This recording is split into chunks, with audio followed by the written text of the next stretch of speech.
Ya, selamat pagi, selamat bersekutu di dalam Tuhan. Kita boleh bersyukur atas segala kebaikan dan pertolongan Tuhan. Di pagi hari ini kita akan mendengarkan firman Tuhan. Sebelumnya kita mau berdoa terlebih dahulu. Bapa kami di dalam surga, di dalam nama Tuhan Yesus, kami mengucap syukur buat atas kebaikan Tuhan, penyertaan Tuhan sepanjang malam dan di pagi hari ini. Sebelum kami melakukan segala aktivitas kami boleh dikuatkan melalui kebenaran firman Tuhan, dan kami serahkan pemberitaan ini ke dalam tangan Tuhan di dalam nama Tuhan Yesus. Haleluya, amin. Ya, puji nama Tuhan. Di pagi hari ini kita boleh belajar tentang satu tokoh Alkitab yang bernama Yoab, seorang yang gagal mencapai potensinya. Nah, di sini kita mau belajar di dalam tentang Yoab di dalam 1 Raja-Raja pasal yang kedua ayat yang kelima. Saya akan membacakan buat kita semua. Dan lagi engkau pun mengetahui apa yang dilakukan kepadaku oleh Yoab anak Serunya, apa yang dilakukan kepada kedua panglima Israel, yakni Abner bin Ner dan Amasa bin Yeter. Ia membunuh mereka dan menumpahkan darah dalam zaman damai seakan-akan ada perang, sehingga sabuk pinggangnya dan kasut kakinya berlumuran darah. Ya, di sini kita boleh belajar satu tokoh yang bernama Yoab. Yoab adalah seorang panglimanya Daud yang sangat luar biasa, yang memiliki kemampuan yang luar biasa. Yoab di sini adalah orang yang mempunyai segala sesuatu yang dimiliki sebagai seorang pemimpin. Dan kita boleh melihat bahwa Yoab adalah seorang pemimpin yang besar. Menjadi panglima pada waktu itu tidak mudah. Ketika Daud pertama kali masuk, dia itu menjadi prajurit, lalu menjadi kepala pasukan 50, 100, baru menjadi pemimpin pasukan 1000, 2000, baru dia diangkat jadi panglima. Nah, di sini kita bisa memperhatikan bahwa Yoab ternyata dia adalah seorang pemimpin yang besar, dia adalah memiliki segala sesuatu yang banyak yang dipercayakan di dalam diri Yoab. Namun kalau kita tahu bahwa ia tahu apa yang dia inginkan, ia pandai menggunakan kemampuannya, kehebatannya di dalam setiap apapun yang dia kerjakan. Nah, di sini kita bisa melihat bahwa Yoab bisa mempunyai strategi perang, bisa membuat satu masalah itu bisa diselesaikan dengan cara-cara yang dia pergunakan dengan kemampuannya sebagai seorang pemimpin. Kita tahu bahwa Daud dikudeta sama anaknya Absalom, dan Absalom itu sudah lari selama 2 tahun. Nah, bagaimana dia itu bisa mengembalikan Absalom itu kembali kepada Daud? Dia melobi ke Daud. Dia pun pakai cerita perumpamaan seorang ibu yang kehilangan anaknya. Nah, ini adalah satu strategi yang disampaikan oleh Yoab kepada Daud, sehingga anaknya Absalom bisa balik. Nah, tapi kalau kita memperhatikan di sini, apa yang dia miliki itu adalah sesuatu yang sangat luar biasa. Nah, ketika dia melaksanakan rencana-rencananya, ternyata dia juga bukan hanya pandai mengatur rencana-rencananya itu secara luar biasa, tetapi secara fisik dia juga memiliki kemampuan yang luar biasa. Dan dia memiliki keberanian dan kepercayaan yang sungguh-sungguh besar di dalam dirinya. Dengan kata lain, dia memiliki kemampuan secara intelektual, secara fisik, dan keberanian yang dia miliki adalah percaya diri yang dia miliki.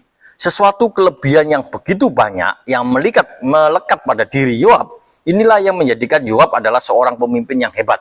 Namun kalau kita lihat bahwa yang dia miliki yang begitu banyak, ada beberapa hal yang dia memiliki kegagalan di dalam hidupnya. Kalau kita lihat secara karir, secara militer, dia memiliki kemampuan yang luar biasa, berhasil. Setiap kali diutus oleh Daud berperang di Edom, di Moab, dia selalu menang. Peperangan-peperangan yang dimanapun Yoab diutus, dia selalu berhasil. Ini adalah kelebihan secara militer, di mana Yoab tidak pernah gagal di dalam tugas-tugasnya yang dipercayakan oleh Daud kepadanya. Tetapi yang menjadi pertanyaannya adalah mengapa Yoab ini bisa gagal di dalam mencapai potensinya? Mengapa? Ini yang perlu kita renungkan sejenak di dalam diri kita di pagi hari ini. Meskipun dia memiliki banyak kemampuan secara luar biasa, kemampuan secara fisik, kemampuan secara intelektual dia memiliki, namun kita bisa melihat yang ada dalam diri Yoab, yaitu Yoab tidak mempunyai suatu pedoman moral. Ini yang dimiliki oleh Yoab, tidak memiliki pedoman tentang moral di dalam hidupnya. Sebagai seorang yang pragmatis sejati, ia lebih peduli dengan apa yang dia kerjakan daripada dengan apa yang benar. Jadi Yoab ini hanya suka menerima satu pekerjaan, lalu dia kerjakan sampai selesai. Bagaimanapun caranya, dia harus menyelesaikan tugasnya, dia dan harus menang dan berhasil. Itu yang dia miliki. Tetapi prinsip-prinsip kebenaran, prinsip-prinsip moral dia tidak pegang. Ini yang terjadi di dalam kehidupan Yoab. Akibatnya di dalam ayat yang kelima ini, kita akan tahu bahwa Yoab membunuh dua panglimanya Saul. Yang pertama yaitu yang bernama Abner, yang kedua Amasa. Semuanya ini panglima dari Saul. Semuanya dibunuh oleh Yoab pada masa damai. Tidak ada peperangan, tetapi dia mengangkat senjata. Ini adalah sesuatu kejahatan moral yang besar pada waktu itu. Nah, di sini kita bisa melihat bahwa apa yang dilakukan oleh Yoab adalah hal yang sangat luar biasa, di mana Yoab melanggar hal yang sangat prinsip. Yoab tidak mempunyai suatu pedoman. Nah, daripada itu kalau kita lihat, kita juga menemukan yang pernah dilakukan oleh Yoab, yaitu dia berusaha keras mencari hukum Tuhan. Jadi kalau kita memperhatikan, Yoab tidak pernah mendasarkan hidupnya untuk melakukan apa yang dia lakukan berdasarkan hukum-hukum Tuhan. Dengan kata lain bahwa Yoab ini hanya melaksanakan dengan apa yang dia miliki, apa dengan kekuatannya, dengan kepintarannya, maka dia melakukan. Dia tidak pernah menggunakan prinsip hukum Allah. Jadi dia tidak pernah mencari bimbingan kepada Tuhan, dia tidak pernah berdoa. Kalau kita perhatikan, Yoab selalu berjalan dengan apa yang dia miliki. Kalau kita lihat bahwa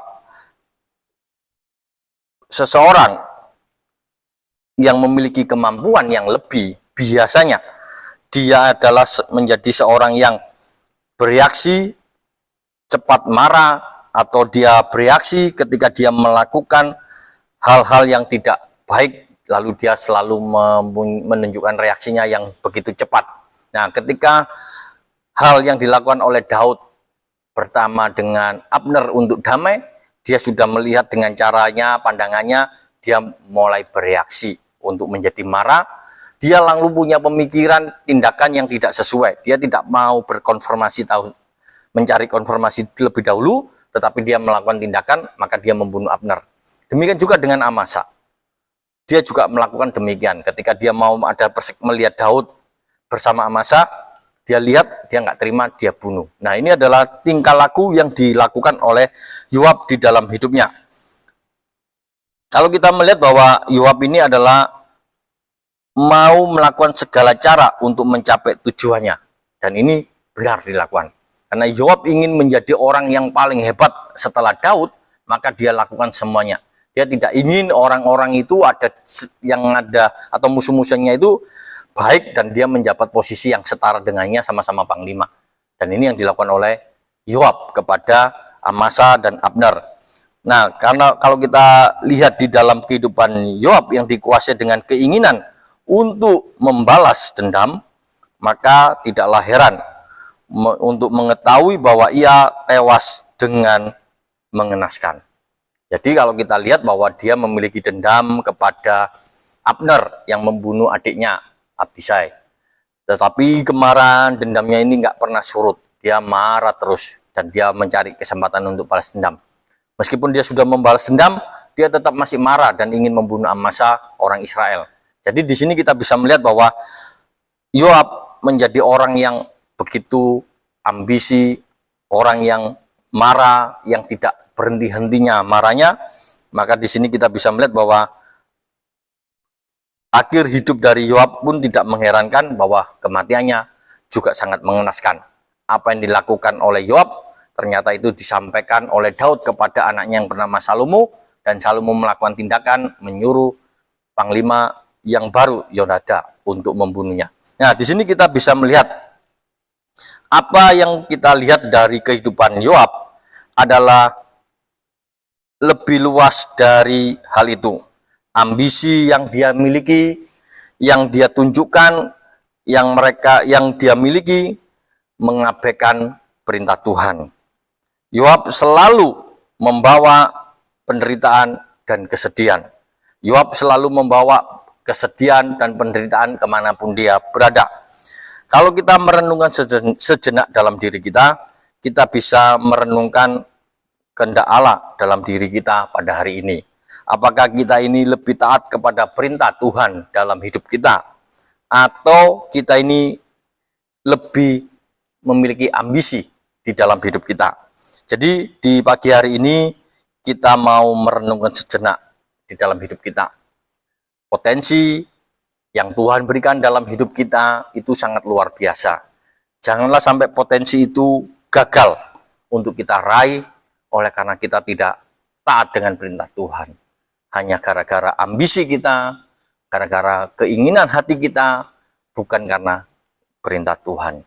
Kebenaran di pagi hari ini boleh menjadi satu perenungan bahwa pada akhirnya keberhasilan kita ditentukan oleh ketaatan kita kepada Tuhan. Amin firman Tuhan. Mari kita berdoa. Bapa kami di dalam surga, di dalam nama Tuhan Yesus, kami mengucap syukur buat segala kebaikan dan pertolongan yang Tuhan berikan. Tuhan telah memberkati kami dengan firman Tuhan di pagi hari ini. Ajar kepada kami untuk menggali potensi kami, dan di dalam potensi kami boleh kami gapai, boleh kami raih dengan ketaatan kami kepada Engkau, kepada perintah-Mu dalam hidup kami. Terima kasih Tuhan, berkati anak-anak-Mu sepanjang hari ini, di dalam segala aktivitasnya, pekerjaannya, usahanya. Kami serahkan sepenuhnya ke dalam tangan Tuhan, sehingga apapun yang dikerjakan pada hari ini dengan berhasil, dengan membawa berkat Allah, kecintaan Tuhan Yesus Kristus, dan persekutuan Roh Kudus mulai dari sekarang sampai selama-lamanya. Haleluya. Amin.